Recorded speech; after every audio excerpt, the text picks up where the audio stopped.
Les marchés avec CMC Markets. Trading de CFD sur actions, Forex et indices. Bonsoir, c'est Seb du site atcac.fr. Voici la mise à jour pour l'analyse technique quotidienne du CFD France 40, faite en cours de séance le 8 avril 2014 à 19h03. Cette analyse technique est réalisée pour CMC Markets. L'indice parisien qui enregistre une nouvelle séance de baisse avec 13 points perdus actuellement par rapport à la clôture précédente. On est au contact d'un retracement de Fibonacci, celui des 23,60%, et également de cette zone support que j'ai signalée en vert. Alors la sanction aurait pu être beaucoup plus violente aujourd'hui puisque nous sommes venus chercher quasiment ce retracement de Fibonacci des 38,20%, et à l'approche de ce niveau, eh bien, nous avons rebondi. Et en fait, ce que l'on est venu chercher, eh bien, c'est la moyenne mobile à 7 semaines, la moyenne mobile à 7 semaines sur laquelle on a rebondi au point près. Donc voilà ce qui explique le rebond du jour. C'est pas tellement le retracement de Fibonacci, mais c'est la M7 hebdo. Alors malgré ces séances de baisse auxquelles on assiste depuis 3 séances, eh bien, il demeure qu'il y a des intérêts acheteurs. On le voit à la longueur de la mèche basse ici, et nous sommes dans une dynamique baissière puisqu'on inscrit des plus hauts de moins en moins hauts et des plus bas de plus en plus bas. Par contre, cette dynamique baissière, il ne faut pas oublier qu'elle s'inscrit dans une tendance haussière de fond puisque nous sommes au-dessus d'une moyenne mobile à 20 séances croissantes. Alors par contre, si on clôture sous la M7 comme on semble en prendre le chemin, eh bien cela ouvrirait la voie à aller chercher la M20. Je rappelle que ce retour à la M20 se produit régulièrement et que la M20 n'a pas été sollicitée quand même depuis ici, depuis la séance du 25 mars. Donc il est assez classique lorsque l'on casse la M7 qu'on vienne chercher la moyenne mobile à 20 séances. Donc méfiance à ce niveau. Les indicateurs techniques, quant à eux, sont plutôt bien orientés. Le MACD positif au-delà du signal, le momentum est positif.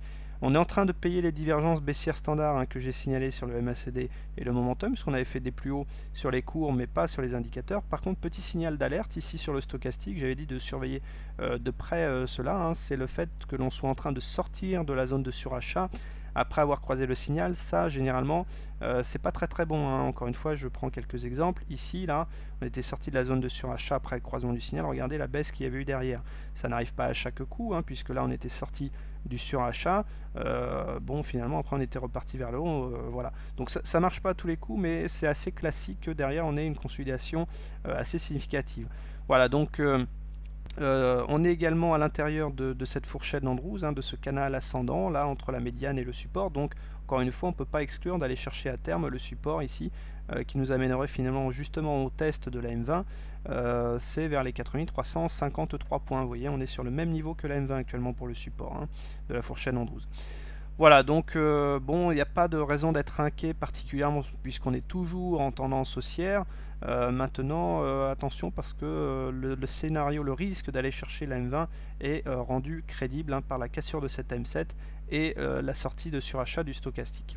Alors si vous êtes acheteur du CAC, soit vous achetez maintenant en faisant attention à ce que je viens d'expliquer, soit vous attendez les supports, et bon, actuellement là on est sur un support, mais sinon plus bas, vous avez le retracement de Fibonacci des 38,20% vers les 4376, et justement cette zone support constituée à la fois par la M20 et par le support de la fourchette d'Andrews Orange, les 4353, un tout petit peu plus bas, vers les 4344, vous avez le pullback sur la fourchette d'Andrews Rose.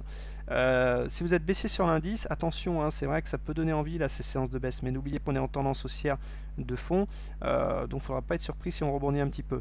Voilà, alors soit vous shortez maintenant en pariant sur le ralliement de la M20, soit vous attendez et vous regardez si on rebondit sur ces supports. Donc pour shorter, ça voudrait dire attendre plus haut, par exemple la M7, 4432, ou la médiane de la fourchette d'Andrews Orange qui correspond également avec le support, la résistance oblique mauve ici vers les 4485, sinon les plus hauts annuels 4497.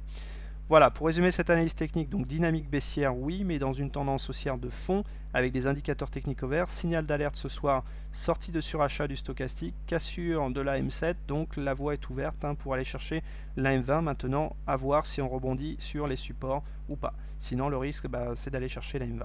Voilà, je vous souhaite une bonne soirée, de bons trades, une bonne réflexion, et à demain pour une nouvelle analyse technique. Bonsoir.